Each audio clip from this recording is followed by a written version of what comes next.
Hello everyone, thank you so very much for coming to this GDI lecture series event. Apologies for starting a little bit late. And it is a real honor to welcome Dr. Nadia Naser-Najjab today. She's a senior lecturer in Palestine Studies at the University of Exeter. I'm sure a lot of you already know some of her work.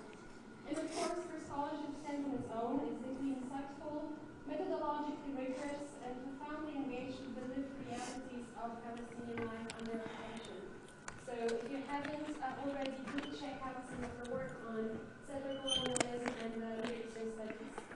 But beyond academic excellence, which is something I really wanted to stress, her work exemplifies what it means to practice a scholarship of refusal, resistance, and care. At a time when taking a principled stance against genocide and against injustice is met with increasing hostility, we have all seen what is happening in the US especially, when academics, especially those speaking on Palestine, face censorship and professional risk as well as personal risk, her voice is not only important but necessary. So Nadia reminds us that knowledge is never neutral, and that the role of the academic is not simply to observe the world, but to intervene in it with moral clarity. I also want to mention again that this lecture is actually initiated by our GDI Students for Palestine group, which is a collective of very competent students who are putting the values of justice, equality, and solidarity into practice. And it's also a powerful reminder that our students are not just here to be the recipients of knowledge. They're participants in building more just futures on campus and beyond, of course. So their representatives will be chairing today's session and moderating the discussion following the lecture. Okay? So the floor is yours, Nadia. Thank you very much. Thank you. I really appreciate it. Thank you. Thank you, Dr. Kata, thank you, Dr. Louisa, and the students, especially Ellen and Alex and other students, and thank you for coming. Just to mention that, to give you just a brief bio, that I lived in Palestine. I studied my undergraduate at Birzeit University in the 80s. It was, we call it the golden period during the 80s. It was buzzing with activities, cultural, political, and really it shaped my political views and my personality to a certain extent. Later on, after my PhD, I went back and I taught at Birzeit University, but it was post-Oslo. The atmosphere was different. What I will talk about today probably will help you understand how the situation changed in the post-Oslo period. So I would like to begin with, following the 19th January ceasefire, I heard a resident from Gaza saying that, he said, the war took us back 100 years and led to significant setbacks in all aspects of life. I am 60, that's what he's saying. I am 60 years old. When will I have time to rebuild? Especially with slow humanitarian aid and with the world not caring. Also, early on, at the beginning of the genocidal war on Gaza, I'm sure you've heard of Dr. Ghassan Abu Sitte, who volunteered in one of the hospitals at Al-Ahli, I think, hospital in Gaza. He said, this war is unlike any war. The intention is to make Gaza uninhabitable. Today, I would like to show that it is not only Gaza. It is to make life unbearable for all Palestinians. I might not have time to explain in full details that, but at least I'm going to focus on inside Palestine. So after March 2nd, the Israeli army blocked aid to Gaza and cut 70% of the water supply. A lack of food, fuel, and water, along with damaged health facilities, produced nutrition health crisis and gravely impacted 60,000 children and pregnant women. Earlier this month, the Israeli Finance Minister Bezalel Smotrich openly admitted that the intention was to deliberately starve Palestinians. He said, this is exactly what he said, not a single grain of wheat will enter the Gaza Strip. And even before this, by the way, the UN predicted that was a report in 2012, where the UN predicted that the Strip will be unlivable by 2020. And we are 25. Tens of thousands, about 4,000 families, and it's ongoing, have been wiped out from registry in the Israelis' war on Gaza. And the previous wars, by the way, also wiped out families. And if you don't believe a Palestinian, I know you don't, but this was documented even by the Israeli journalist who writes in Haaretz, Amira Hass. She wrote about previous wars. But there are reports about this. And of the 384 children orphaned, almost half, 17,000, lost both parents. By the end of month 15 of the war, there were between 3,000 and more than 4,000 Gazan children amputees, and according to reports, the largest per capita number in the world. However, we should not read these figures in isolation. After October 7, the wider context is absent from mainstream media. I'm sure you know, from Western media coverage. And discussion insisted on speaking of related events as Israel-Hamas war or Hamas-Israel war. All Western, Sky News, BBC, all Western media, reducing it to an isolated event. This has in turn given rise to a host of misunderstanding, misrepresentation, distortions, and open lies. Quite clearly, this is no coincidence, of course. It is instead directly attributable to the efforts of Israel to deny a long history of violence, dispossession, colonization, and omitted many incidents, including the fact that majority of Gazans, not a single coverage referred to this, that the majority of Gazans are descendants of those expelled from their homes in 1948. They are all refugees, majority.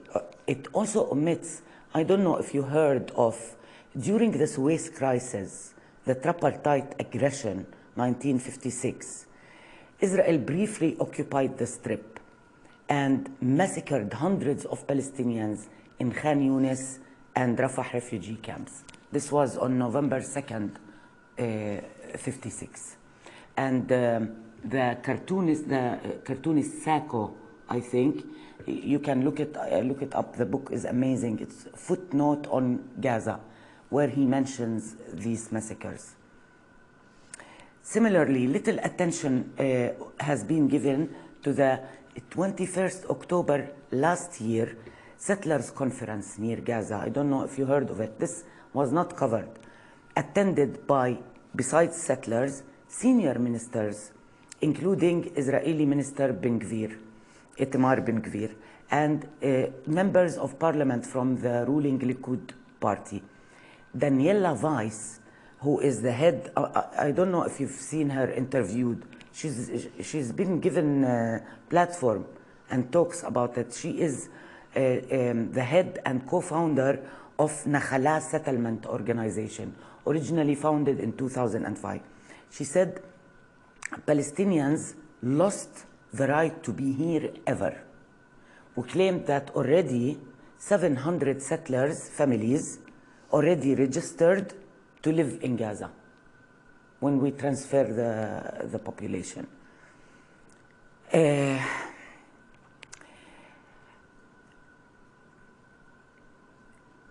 while the reality of the Israel's internal politics have been largely occluded from mainstream coverage, so too has the ongoing reality of what is actually happening in Gaza. This was true well before, by the way, October 7. This is what mainstream media refused to listen to. When they used to silence any commentator, politician, activist, when they referred to pre-October 7, they didn't want to hear about it. So for them, it's reduced to October 7. So for example, in early November 2008, Mary Robinson, the former UN High Commissioner for Human Rights, visited Gaza, and this is what she said. Their whole civilization has been destroyed. I'm not exaggerating. But few acknowledge this, let alone reflected upon her comments. Thus, this war is a continuation. As Palestinian heritage has been heavily impacted, and this was not accidental. Israeli airstrikes on the Strip, at an early stage, by the way, at an early stage of the war, have damaged and destroyed more than 200 cultural and archaeological sites, including Al-Umari Mosque, the Byzantine Church. They date back to the 5th century, and a cemetery discovered and excavated just before October 7, the same year. It was destroyed. And on October 23rd of that year, the 23, the Israeli Prime Minister Benjamin Netanyahu told his Dutch counterpart, Israel is in a battle of civilization against barbarism. A sentiment echoed by the Israeli President Yitzhak Herzog, who claimed that the war was intended to save Western civilization. And later, Netanyahu tweeted and spoke of a struggle between the children of light and the children of darkness, between humanity and the law of the jungle. This is how Palestinians were portrayed from an early stage.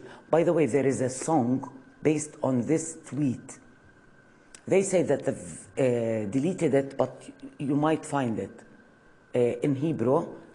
The song is these words: children of light, we're going to bring civilization, by little kids, Israeli Jewish kids. Just 3 days after October 7, Yoav Gallant, do you remember Yoav Gallant, who was the Israeli defense minister, and then Netanyahu sacked him? Tried to justify a complete siege on Gaza by claiming his country was fighting human animals. So, I mean, I'm sure you know when you dehumanize people what happens. That's why South African government legal representative, when they submitted a legal opinion to ICJ on the end of December 23, they accused Israel of plausibly committing genocide in the Strip, directly cited such racist comments. Not only those racist comments by Israeli officials, it's also the soldiers. They take, they are on TikTok, they are on social media, very proud of what they are doing. It's nothing hidden. You know, I'm sure you saw, for example, one of the soldiers wearing the underwear of a Palestinian woman in Gaza. Yesterday, the soldiers occupied a mosque in Jenin, and I think they were celebrating. I didn't read the details of what happened, but I saw the picture. So, I mean, it's all. I remember I heard one soldier, somebody I think was taking a photo, and he said, I don't care. If you like, take me to ICJ. Take me to court. So the court, the ICC, in responding to this, warned that Israel was creating conditions where survival of Palestinian people was in doubt, and reminded Israel that it deliberately generating conditions where starvation can occur. This was way back. And imagine now nothing enters Gaza, humanitarian aid. And of course, you know that they issued a warrant to arrest both Netanyahu and Yoav Gallant. But neither Israel nor Western government complied to international resolutions, to international law, to orders. No one. On the contrary, Netanyahu was received in Czechoslovakia, he was received in the United States, and other countries will. I don't know about Britain till now, but although the foreign minister said we have to do what we have to do, but we heard that he secretly met with Israel. I don't know if it was Netanyahu or we don't know yet what happened. Also, wider regional tension have also flared and dramatically escalated, and should also be explained within the same colonial expansionist mentality. You know that on 27th of January this year, the Israeli military, after signing a ceasefire with Hezbollah, they occupied dozens of villages until today and destroyed many of them. Until today, Israel does not allow people to go back. And after the fall of Assad regime, the same happened to southern Syria. They occupied parts, and we don't know when they are leaving yet. But you know, this is encouraged and supported by the United States. I don't know if you remember when Trump told reporters in the White House, he said, Israel is a tiny land. And then he continued, this is not good. So what does that tell you? You need to expand, you need to become an empire. No, not good to be a tiny land. So actually Trump is echoing Netanyahu and the ultra-nationalist ministers who call for greater Israel. And Smotrich said it, greater Israel. He called for expanding, he said it in media, Bezalel Smotrich. He said Israel's borders, wanted to expand Israel's border to Jordan, Lebanon, Egypt, Syria, Iraq, and Saudi Arabia. And then they talk about normalization, to normalize relations with Arab countries.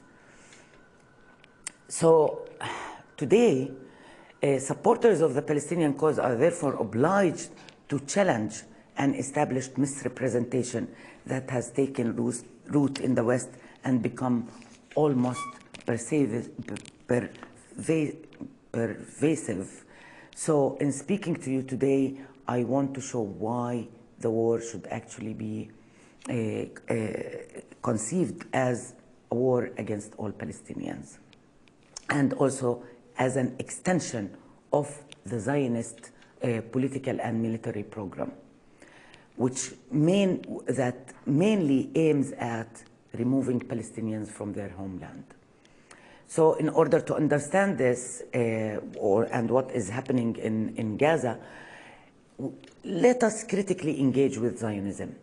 So the Zionist movement was established in 1897.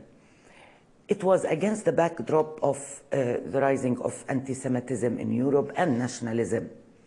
But it was also rooted in the belief that Palestinian natives are uncivilized. So what we hear today, these are not new. What Israeli senior officials and even people, the way they view Palestinians, this is not due to the events of October 7. It was enshrined, it was inscribed in the Zionist ideology itself. They undermined the native Palestinians. And to the extent, if you like, Chaim Weizmann, who will become the first president to Israel after the establishment, and who also helped in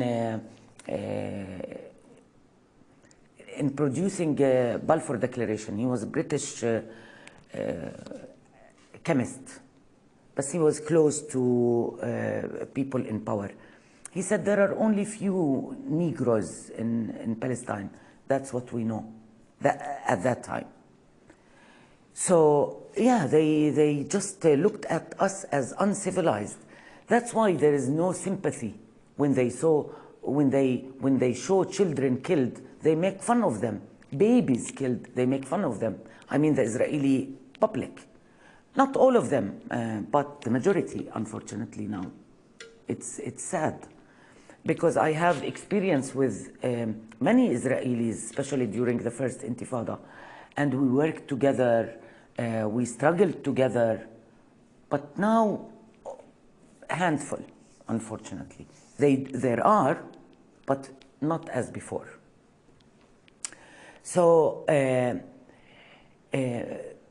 just one day, before the first Zionist Congress, Theodor Herzl, the father of political Zionism and the founder also of political Zionism, explained to religious Jews, that's what he said to them, it is, and I'm quoting, it is more and more to the interest of the civilized nations and of civilization in general that a cultural station to be established on the shortest road to Asia, referring to Palestine. Palestine is this station. And we Jews are bearer of culture who are ready to give our property and our lives to bring about its creation. That's before the Congress. Britain, during the mandate, before the mandate even, because Balfour was, by the way, before the official mandate on Palestine. It was still under Ottoman Palestine. Anyway, Britain shared this view of the Zionist project, as the Balfour Declaration committed to establishing a Jewish homeland in historical Palestine. The Syrian-Palestinian academic Faiz Sayegh, he has a small book called Palestine and Settler Colonialism, small book. If you want to understand the meaning of settler colonialism in relation to Palestine, read this book. It's amazing. He said, made it clear that Britain did this to serve the purpose of both Zionist colonialism and British imperialism. So although the declaration, by the way, was supposedly committed the British government to uphold interests of all inhabitants, but that's not what happened. The Zionists were allowed to build and construct pre-statal institutions and allow Jewish immigrations to Palestine. By the way, because of that, in 1948, when the British left Palestine, the next day, a state of Israel that was established was up and running, because they already had their own institutions, hospitals, factories, everything was in place, while Palestinians were always banned from building their own institutions during the mandate. After the revolt, the 1936 revolt, when Palestinians called for a strike, which is the longest, for 6 months, the British always, when Palestinians during the mandate protested, always they send a commission of inquiry, always. Riots, demonstrations, they send a commission. So they sent in 1937 the Peel Commission, Lord Peel. So to investigate why, as if they don't know, what is going on, why there is a revolt. And by the way, this Peel Commission, it was not the first time Palestine was partitioned in 48. The first time proposal for the partition of Palestine was Peel Commission. So Peel Commission proposed, they were like, they seem to hate each other. They don't like each other. So the best thing is to partition Palestine. But not only that, listen to the, and you can look this, you can look it up later. This Peel Commission also proposed exchange of population. It is in the north of the West Bank. Now they proposed the exchange there. Peace to Prosperity Plan by Trump proposed the same. Imagine, that was 37, you know. But what is interesting is that when Palestinians complained about the partition, what the British told them is that, you know, Jewish immigration will increase prosperity and advance Western civilization. So don't be afraid, they said to Palestinians. Look at this. Do you remember Jared Kushner, Trump's son-in-law and special advisor on the Middle East? He also, about Peace to Prosperity Plan, he said the same. He said Israel's prosperity would spill over very quickly to the Palestinians if there is peace. Same words, same tools, same methods. But of course, this was for the public consumption. By the way, Herzl himself, this is what he said. He was confiding his thoughts to his diary, and he said, "We shall try to spirit the penniless population across the border." So prosperity is only for public use and as a tool, to take the land, to also control people. From the very beginning, they had it in mind. But Herzl was more diplomatic. When Zionism started, he wanted to enlist imperial powers to try to convince them of the project of a homeland in Palestine. He did not believe on the gradual immigration, but mostly subtle. But there was one person who joined Zionism. I don't know if you heard of him. Vladimir Jabotinsky, a revisionist, broke off from mainstream Zionism. He was very realistic. He said, look, Palestine is inhabited, and there are people there. And of course, native would fight, would reject the colonization of their land. The solution is easy. It is to build iron wall, become strong, kill any hope of those natives in getting rid of us. He says that not even a spark of hope they should have, that they cannot breach the wall. This government, Israeli government, most of them are followers of Jabotinsky, the ultra-nationalist. So, but at least he's realistic. He says what, unlike others who sugarcoat it. So now they are very open about the transfer, about getting rid of Palestinians, their opinion of Palestinians as uncivilized, as animals, as insects, as whatever.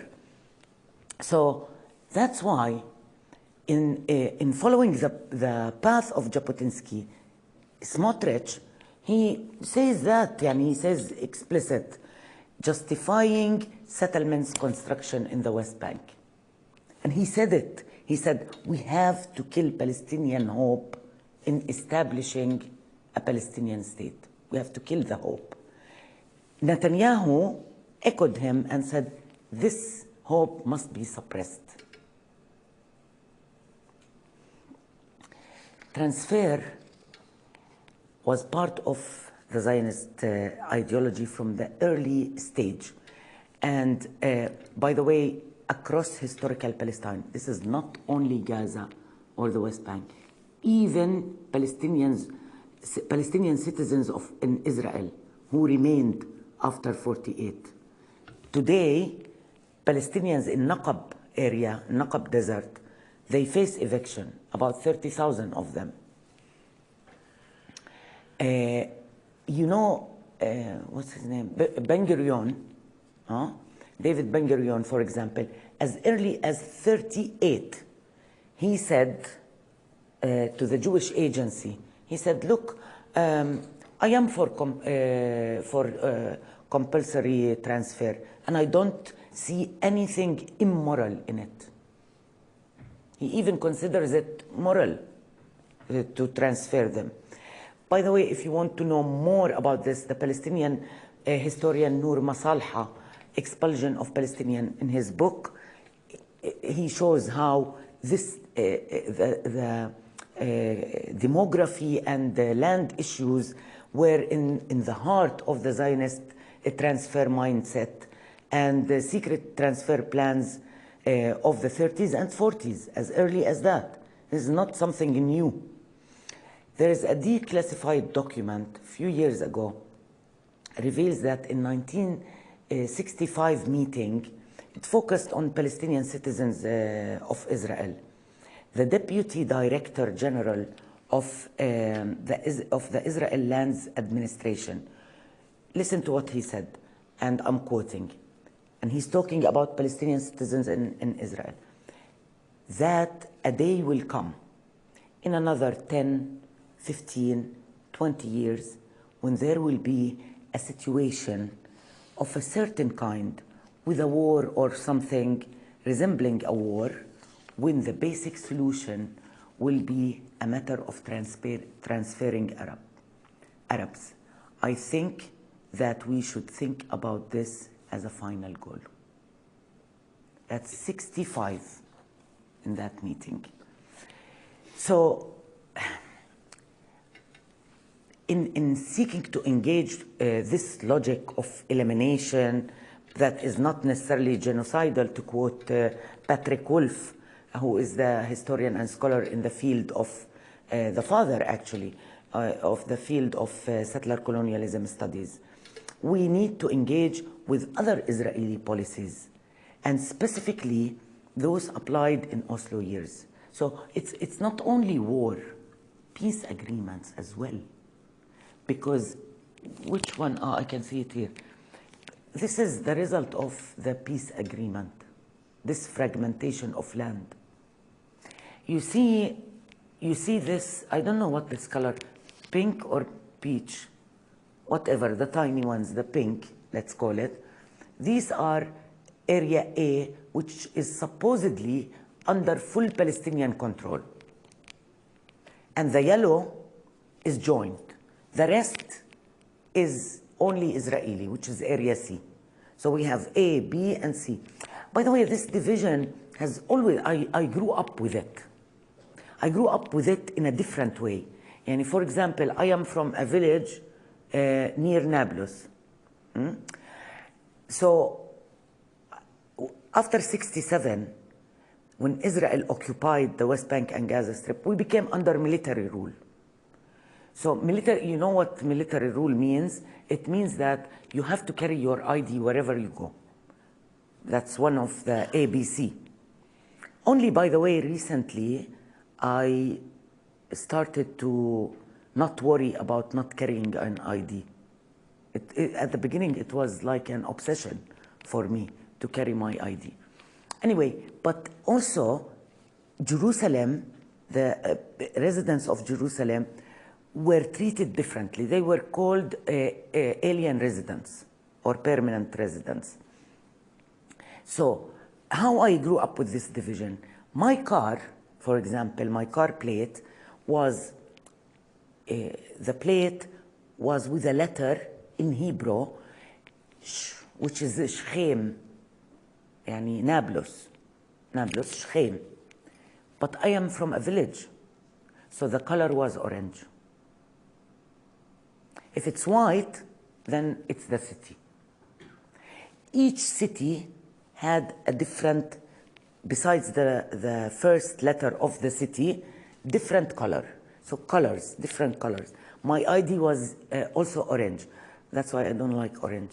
It's orange. While Jerusalem, for example, it was blue ID. And they had yellow plate like Israeli Jews.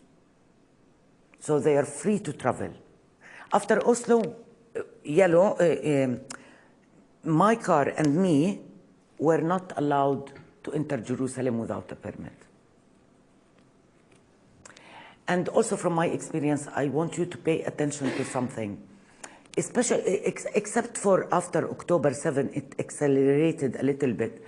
But Israel has this tactic that she plays on psychology, and plans are gradual, not once at a time. Like when they closed Jerusalem, for example, it was, by the way, around Oslo when they closed Jerusalem. And it was very, very, very gradual, because I used to work in Jerusalem at that time. And at the beginning, there was this checkpoint at the entrance of Jerusalem. And I thought it was, we call them flying checkpoints, yani temporary. But literally in Arabic, we call them tayyar, flying. So, and I thought, you know, today it's there, maybe tomorrow not, maybe a week, two. And then gradually, you can't get in, you need a permit. I used to drive with my little ish and orange. He said, you need a permit. Who said that? He said, oh, it's a new law. Never, by the way, tell us. We compare notes. So I got a permit. And then the next step, he said, oh, this permit is not good. You need to get a magnet card and a permit. It was very gradual, very gradual. And then, you are allowed, your car not. So you have to go and get a permit until it was. And then, by the way, they allowed side roads at the beginning, turned a blind eye, until people started to, how would I say, not get used to it, but prepared for it, maybe. Until it was closed completely. Now you cannot enter without a permit. So, after Oslo, the division intensified with this, with areas, different administrative rules, with the wall, we call it apartheid wall, that zigzags into separating people from their farms and their land. It increases now, at the moment.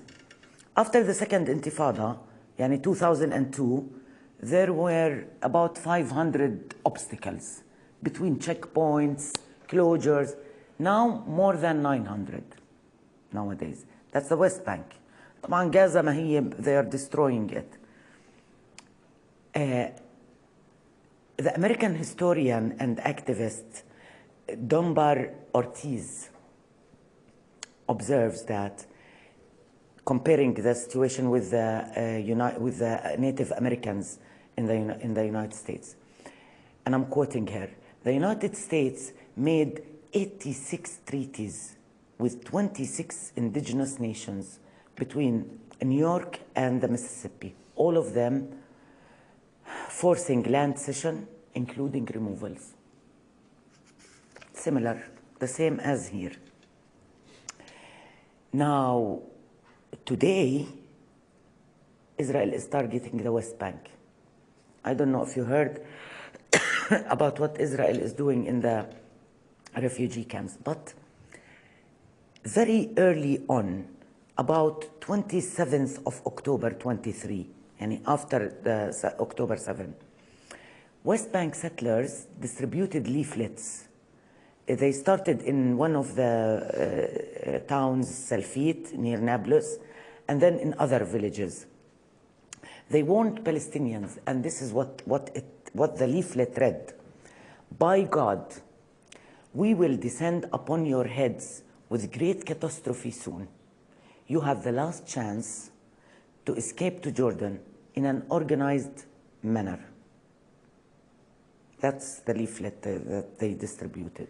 So it is the same, you know, it's the same transfer plan but different tactics. Let me show you.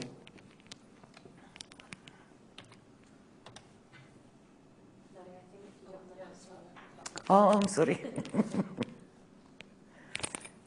This is the leaflet. It's in Arabic, but it's they direct residents depending on where they live. Like the north, they go to a city of Ajloun, from Tulkarim to Ajloun, and Ramallah to Amman. By the way, this is a Facebook page. It's called The Promised Land, but it's in Arabic, the Al-Ard al-Maw'uda. And here, the profile picture of the page, sorry, Ard al-Mi'ad, it's called. The profile picture of Netanyahu when he addressed the UN General Assembly September 2024, when he talked about the new Middle East, where Palestine is not in the map. The page still exists, but you need to type in Arabic. Yani it's for Palestine. Yani it's directed to Palestinians, maybe Arabs as well, because it's in Arabic. So yeah, and immediately after the ceasefire, and on 21st of January, Israel started its operation that it called it Operation Iron Wall. By the way, the name of the speech of Jabotinsky, this where he talked about killing hope of is Iron Wall. So they call many things Iron Wall after Jabotinsky's speech. So so they started the operation, this Operation Iron Wall, extended it to many refugee camps in the West Bank, displacing many people. About 40,000 were displaced from Jenin and Tulkarem, and it's ongoing. It's now as we speak, it is ongoing. Let me show you, actually, I think. This is when, as the operation, Netanyahu went to Tulkarem to challenge Palestinians, occupied one of Palestinian homes, and held a meeting there. See, if you look, they are very comfortable, right? Because they know nothing is going to happen. No one is going to hold them accountable. And recently, my friends told me that what they do in the refugee camps, they order people to leave, they take the keys and refuse to give them back the keys. And they say, we are going to occupy it. It's going to be a military base, your homes. So, you know, and amid all of this, Israel is confiscating more and more land. Look, for example, on 29th of March this year, the Israeli government, of course, the Israeli government always approve any proposal by the ultra-nationalists. They approved funding about more than $900 million for the construction of a bypass road. They call it Sovereignty Road, okay? And this will incorporate some settlements, especially a big settlement, Ma'ale Adumim, and E1 settlement into Jerusalem. This will divide the West Bank into halves, north and south. There will be no contiguity between them. And they've already started. Since the beginning of 2024, by the way, Israel declared 23,700 dunums of the West Bank mainly in the Jordan Valley and Area C. Why Area C? I will show you. I'm used to that.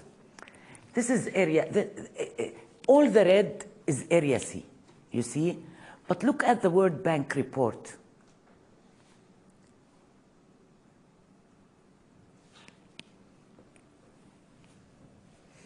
It is the breadbasket for Palestinians.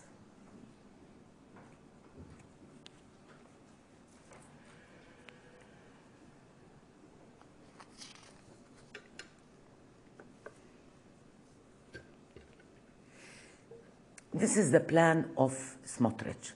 But by the way, Smotrich, the finance minister, Smotrich is not only focusing on Area C. Now he's after Area B as well. Not only Area B. Or Area A, sometimes. They confiscate, the settlers are unleashed nowadays. And they are really, really terrorizing Palestinians. Let me go back to Gaza. That's the West Bank, but let me go back to Gaza. You know, do you remember at the beginning of the war when they started to talk about transferring Palestinians in Gaza to Sinai? Do you remember? To the desert, to Sinai desert?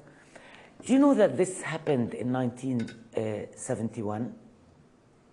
It was Ariel Sharon. He was the Israeli Army Southern Command. He told UNRWA that, you know, that was in 67, after they occupied Gaza and the West Bank. He said, he claimed that there should be, we need to solve a problem by removing a problem of patrolling and a problem of water by removing some refugee camps. This is how we justified this to UNRWA. Although UNRWA said, did not reply, however, Israel managed to demolish refugee camp homes. Around 2,000 homes were demolished. 16,000 were displaced. That was mainly Rafah. And some were transferred to Sinai.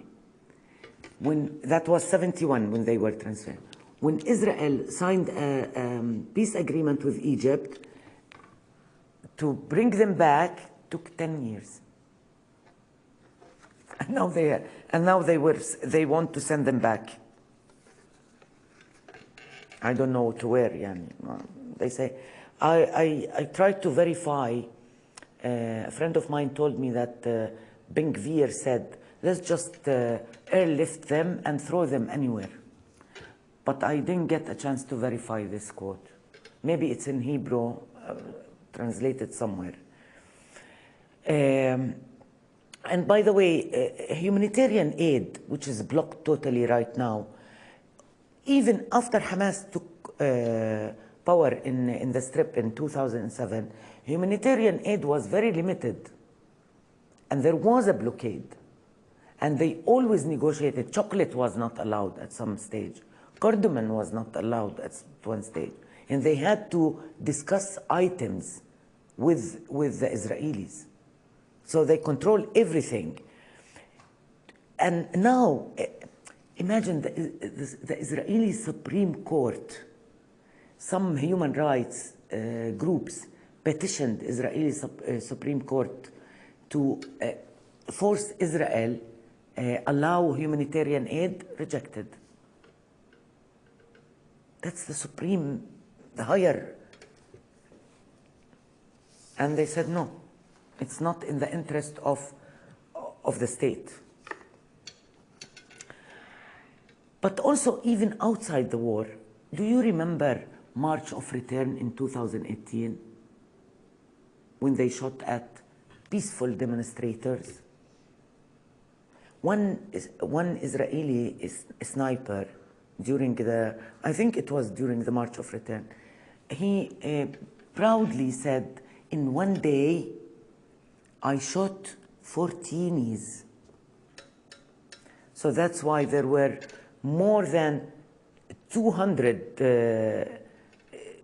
amputees, about 156, but 200 killed.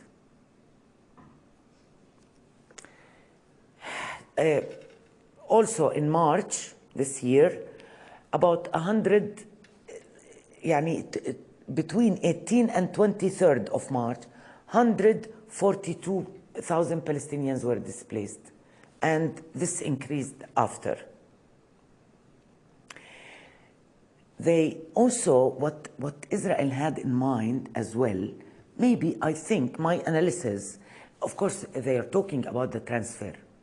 But at the same time, sometimes I hear Netanyahu and the likes saying, we are going to occupy a large amount of land in Gaza.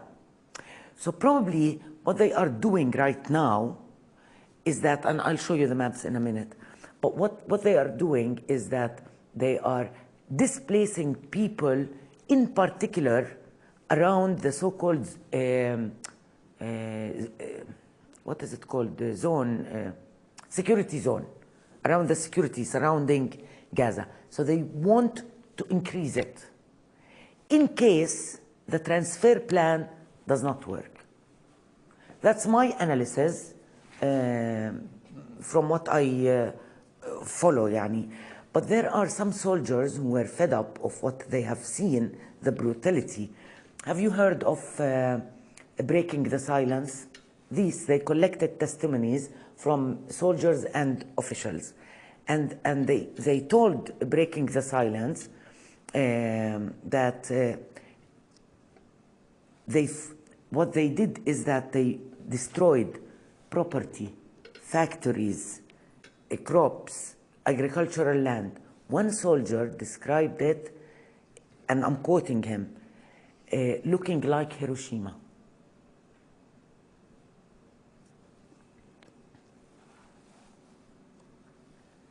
You see the white, that's the military zone that is increasing and increasing. The Rafah area where Palestinians are displaced, this is about 16% of the strip. Also, there are plans that is leaking, maybe, I don't know, maybe they're preparing us for it, that they want to divide Gaza in two sections. By the way, since 1967, Gaza was divided into blocks, like B, O. It was before also. So now this is what they are doing. So if you see, they want to occupy most of the north and the south.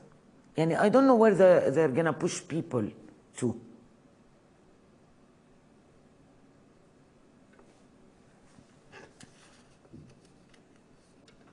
So, and there is, probably you hear in the news the Murag access. By the way, this was a settlement before. You know that there were settlements, okay, in the strip. And this engagement plan in 2005, they evacuated them. So now they want to go back to them, it seems, but on a larger scale. So this, Netanyahu is like obsessed with this Murag. We have to control it. And obsessed with also Netzarim on the north, in the north. We have to control it for security. But it's not only that. It's also targeting professionals, doctors, academics.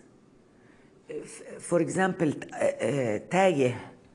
Abu Tayeh, who was killed earlier in the war, he was one of, what was he? He was one of the top 2%, I think, of applied mathematics. He was killed, targeted. I think they're targeted on purpose. Like, for example, Dr. Hussam Abu Safiyyah. who has been humiliated, beaten with electric stick, and he's still in offer.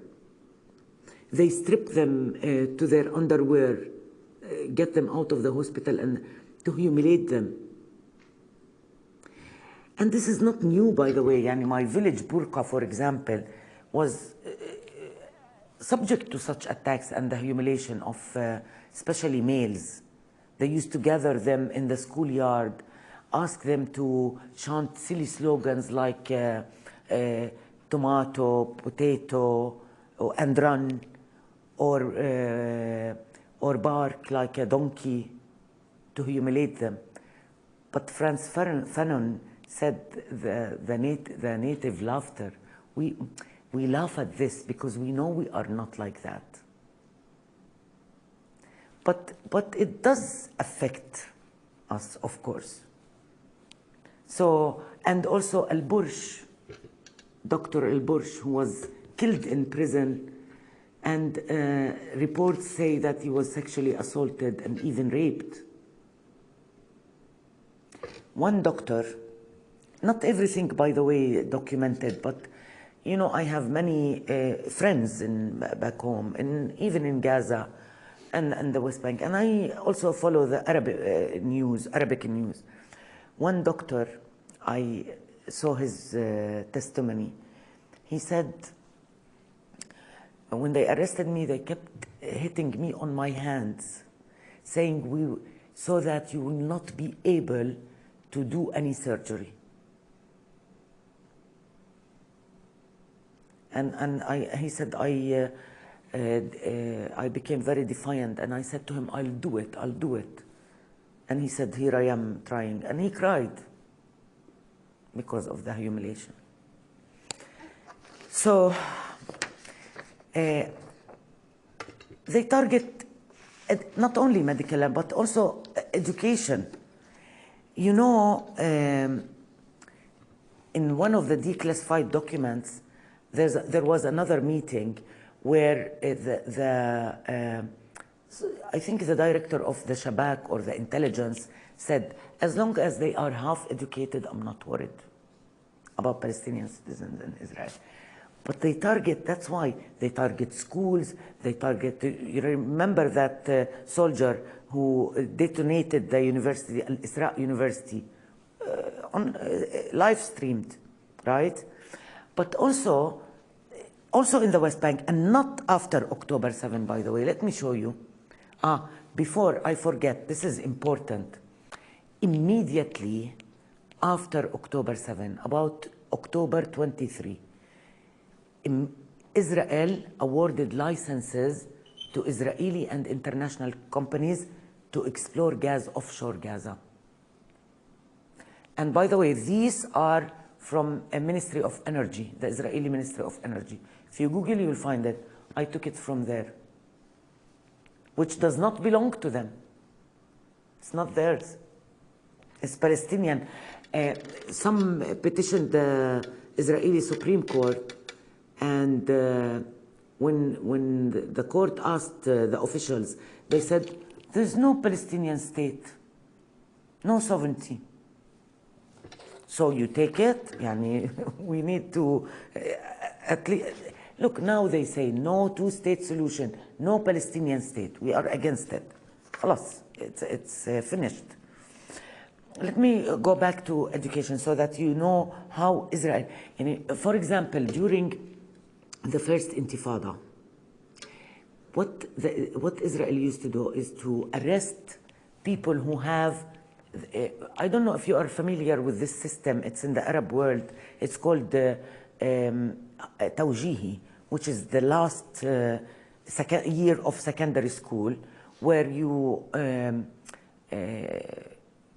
take exams, but if you miss one, you fail.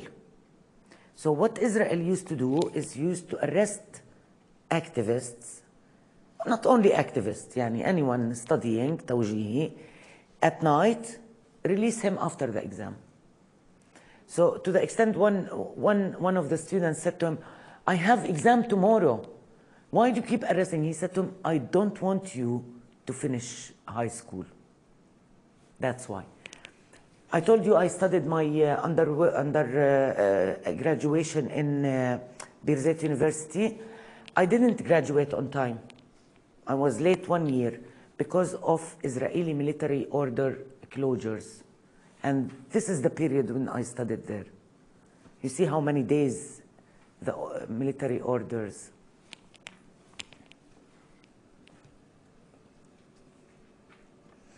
You see, like in 82, 120 days. Not only that, if we try to make up like outside the campus, they chased us. Chased teachers as well, yani, lecturers also. But I'm not gonna end there. You know, Mahmoud Darwish, the Palestinian poet, says Palestinians suffer from an incurable disease called hope. So yes, the stakes are high and the situation is difficult, and Israel targeted everything, deployed range of tools to silence critics and activists. I am sure you heard about the strike that targeted the media tent in Gaza to silence them. However, Palestinians retain hope and remain steadfast because we know we are part of the global support movements that is growing. You know, Palestine became a preoccupation and a priority for the international community and those who seek to achieve justice and to decolonize. But it has always been, our Palestinians, by the way, always aligned their struggle with a global struggle, anti-colonial, anti-racist struggle. And if you Google Yasser Arafat, who was the chairman of the PLO, if you Google in the 70s, you'll see photos of him with Angela Davis, Castro. Of course, they are named and shamed, most of them now, by the Western media. So, yeah, I mean, in 2021, the Canadian First Nation protest movement, I don't know if you know about them, Idle No More, for example.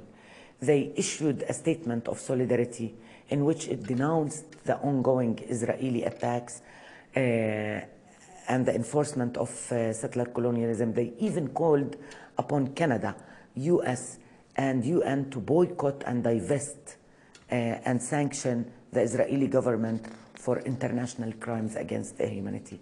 And also, the same year in May, I don't know if you heard of this video by Black Lives Matter.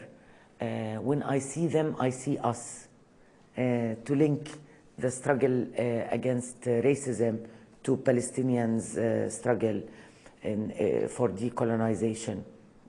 It's also, I am a co-founder of the One Democratic State campaign, and I work with Israeli Jews, yes, not many, but we are all together calling for a one-state democratic state, for equal rights for all, to dismantle the settler colonial apparatus and live together, as I said, based on equal rights. So, yeah, I mean, you yourself have been engaged in activism, and you've seen how, for example, the chanting the slogan "From the river to the sea" obliged many, even obliged mainstream media to engage with it. What does it mean? And it was naming and shaming Israel for refusing to live with Palestinians based on equal rights. And they kept without any shame, by the way, saying, no, Israel as a Jewish state, exclusive for Jews. What kind of a free world is this, you know? It's ironic. The other day I was thinking, we studied in the Arab world, of course, we didn't talk much about democracy and you know, practicing democracy. But in Palestine, we even practiced democracy. We elected the student council at Birzeit. We had compulsory modules on critical thinking, referring to the West, like John Stuart Mill, who else? John Locke. All these, look, this is what kind of civilization is this? You just teach it and you don't practice it now. So yeah, and by the way, I told the senior management in Exeter, I said to them, I learned about this from your philosophers, and now you're trying to silence me. Why? You know, I learned it from you. So yeah, that's the situation. And of course, you all know BDS. Look, now the Palestinian struggle, to tell you the truth, the turning point of Palestinian resistance after Oslo was the Second Intifada. Remember, I told you I was an activist in the First Intifada, and I worked and I coordinated with many Israeli peace groups. And by the way, we were in total harmony. Total. You know why? We never discussed details. It was only 2 states for 2 people. That was the slogan. 2 states for 2 people. Oh, and the occupation. These are the main 2 slogans. We never discussed refugees. Jerusalem, by the way, most Israelis did not have a problem with. Their problem was with the right of return for Palestinian refugees. But we never discussed that. Now, after Oslo, it started to resurface. To the extent, I asked some, where are you? And they're like, oh, no, you're calling for right of return. I was like, no, we're calling for right of return a long time ago, not now. So after 2000, the network of NGOs, Palestinian NGOs, made a statement and made it clear. Look, if you want to struggle with us, to fight with us, to be activists coming to don't tell us you are coming to help us. Fight with us based on right of return and that Israel is responsible for what happened to Palestinians in 1948. Other than that, we will not accept you to be with us. By the way, some responded. For example, Bat Shalom, it's a women's organization that worked with Palestinians, wrote a letter to the Palestinian counterpart women's organization, acknowledged Israel's responsibility for what happened in 48 and the Palestinian right of return. So what happened is that now those who struggle with us inside Palestine, they are with us on the ground with real activism. Not only, although during the first Intifada it was, I must admit, many of those peace activists, they protected us against soldiers because they spoke the language and they tried to protect us. But now they struggle together on the ground. Like Bil'in, for example, they succeeded in changing the path of the apartheid wall. This was international activists and Israeli activists. So basically what I want to tell you is that for those who support the struggle of not only Palestinians, any struggle against anti-colonial, anti-racist, you should not do it out of feeling guilty or, and I will tell you a story. After Oslo, this cooperation changed into what is called people-to-people program. Basically, it's more a neoliberal context. The donors paid the money, bringing Palestinians and Israelis together and love each other. You need to love each other, or change the prejudices and the stereotypes about each other, which we don't have, by the way, because we know each other very well, and we don't have these. My research showed that, by the way. My book, Dialogue in Palestine, is about that, because I was involved also in these. But it failed, okay? Anyway, the Israeli coordinator once said to me, I'd love for you to come to Tel Aviv to visit my family with your daughters, our children, to play with my children. I said to him, look, I think there is a misunderstanding. You meet with us so that you are able to sleep at night. We meet with you so that you are unable to sleep at night. That's the difference between us. So it's not, activism is not about, oh, I've done something today. It has, like, international solidarity groups, for example, they go. And on the ground, they work with Palestinians. I heard that you're going to screen No Other Land. See how they work together. That's the model. Finally, before I finish, I just wanted to tell you that I am also a co-founder of the Academic Action Network for Palestine. It's ACT for PAL. You can Google it. Today, actually, they are meeting, but I couldn't attend. You can become a member.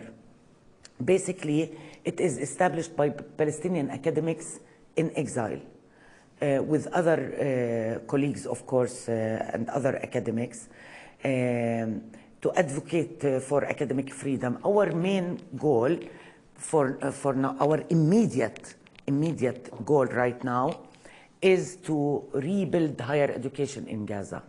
And we have now succeeded to at least have some people interested to try and see what they can do. For example, you can give lectures to students, or I don't know, there are many things that you can contribute. It's all online. I worked also with our senior management, and we are going to give access to library, to lecturers, and to students. We already gave one student, MA student, access to library. She's working on her thesis. But I want to tell you something, because we are working also with lecturers from Gaza. They said, we don't want a substitute to, or lecturers to replace our lecturers. We want our lecturers to carry on, but we need to support. So maybe you can give one lecture, or you can provide some material. But if you visit the website, you will see Act for PAL.